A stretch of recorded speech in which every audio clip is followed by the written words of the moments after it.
এর বিরুদ্ধে ইউসিসি নামিয়ে যে চালানোর চেষ্টা হচ্ছে এর বিরুদ্ধে আমি দুটো ডেটা দেবো, দুটো প্রশ্ন ছুড়ে দিচ্ছি। ইউসিসি নিয়ে এসে এটা বোঝাতে যাচ্ছে তালাকটা নিয়ে।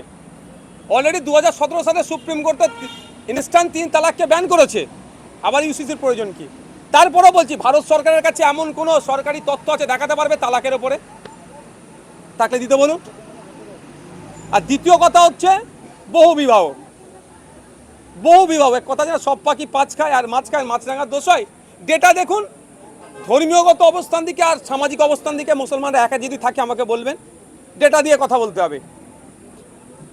ডিটেলসটা হবে যখন ইউসিসি বিল আসবে, চর্চা যখন হবে তখন বলবো। মুখ থুবড়ে পড়বে, যে কটা অভিযোগ আনছে সে কটা অভিযোগ করবো। 3 নম্বর কথা বলি, যে বলা হচ্ছে মুসলিম মহিলাদেরকে নাকি, মুসলিম পার্টিকুলার নয়, মহিলাদেরকে নাকি করা হবে, সম্পত্তি সমান ভাগ দেওয়া হবে। আমি একটু বলে দিই, মুসলিম মহিলা 4 টাইমস বেনিফিট পায় সম্পত্তি থেকে, as daughter, as wife, as mother, as sister. 4 times মুসলিম ধর্মীয় রীতি অনুযায়ী তারা বেনিফিট পেতে পারে।